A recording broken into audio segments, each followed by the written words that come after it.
Today I'm going to walk you through a 5-point check-in that I use myself and I also use with clients a lot at the beginning of a new month. So it's a great thing to do if you just need to refocus and kind of reset yourself and your goals, and you want to go in with more of a calm mind and just start the month off or the reset off on a positive note.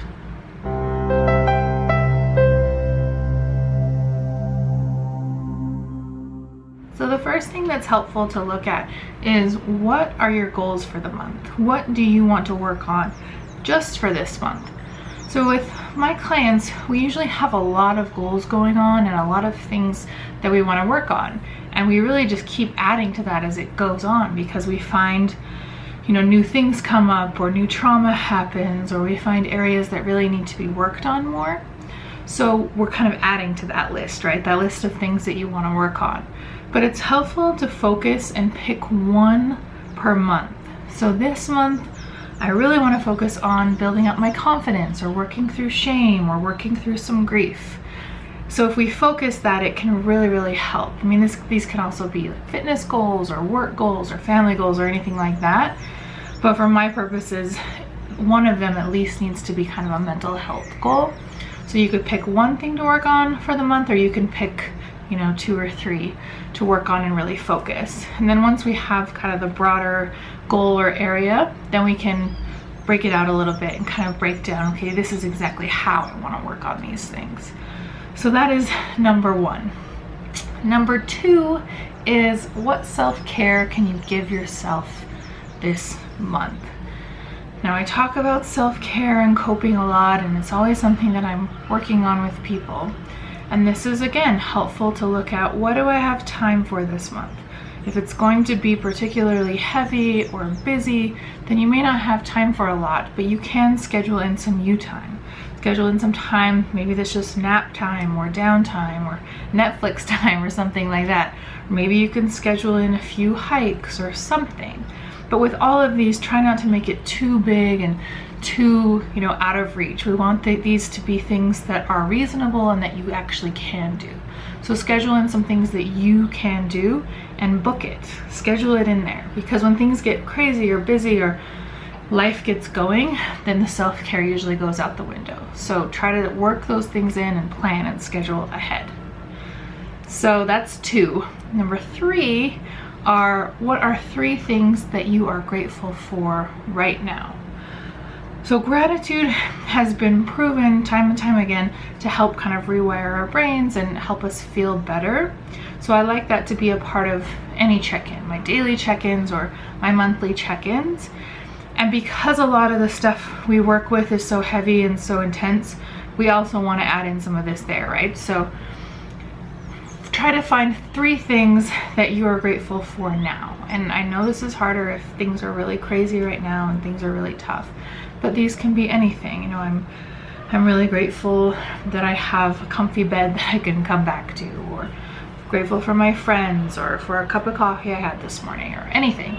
Just try to pick 3 things that you're grateful for, and when you name those, really think about why you like it and what you like about it, and what it feels like or smells like or anything, right? Try to kind of tap into the senses when you name the things that you're grateful for, and that really helps bring a wave of positivity to us, and also sets us in the right tone to keep looking for those things and creating those things in the future. So name 3 things that you're grateful for. The 4th thing that I like to have people identify is, what do you anticipate being hard this month?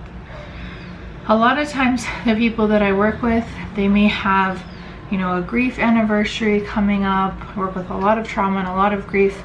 So sometimes those things are heavier on certain months, right? So we know that's going to happen. Or maybe you have a deadline or a stressor coming up, or you've just noticed that your mood is starting to tank, so you're feeling like that could be kind of heavy. So we want to anticipate those things, and not because we want to create them or make them happen at all, but because we want to cope ahead and plan and cope for them, right? So if certain things are going to be hard, then we can plan ahead and we can prep and we can build around those things to make it a little bit easier. So I know that this time is going to be really hard, or this thing's going to be hard, so I'm going to schedule in some extra therapy or some extra self-care, or I'm not gonna, overbook myself because I know I'll probably need some downtime and I'll need some extra time just to unwind and sleep and all of that. So look at those things. And sometimes with this one, I also have people look at what they anticipate being really positive for the month. And sometimes if you're in a real down or going through something hard, that's difficult, but it can be helpful to look at both the things you're looking forward to that are positive and the things that you anticipate being difficult. And then the last one is affirmation. So what affirmation can you pick this month that can really build you up and carry you through? And this can be multiple affirmations if you want, but I like to kind of have one that's carrying me through this time or this month. So even if it's really simple, like I can do hard things, right? I can do this, or I know the universe has my back, or I've survived every hard day or hard month that I've had so far.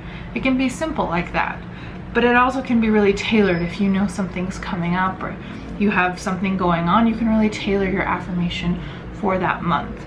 But if it's kind of your theme to carry through, then you can write it down, you can make a note of it on your phone, you can put something on your screensaver on your phone that reminds you of that, and just use it as this month's affirmation, this month's reaffirming that I can do this, that I'm okay, that I can get through this.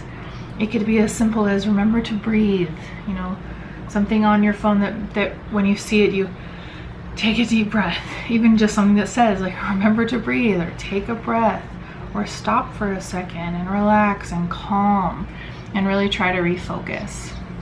And that can be really helpful. And again, it can change. You can have a new affirmation every month or every week or every day if you want to, but it's helpful to reinforce the same thing if you really want to drive it home.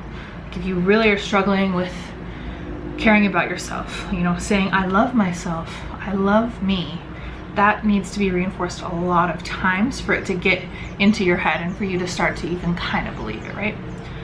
So pick an affirmation that can carry you through the month.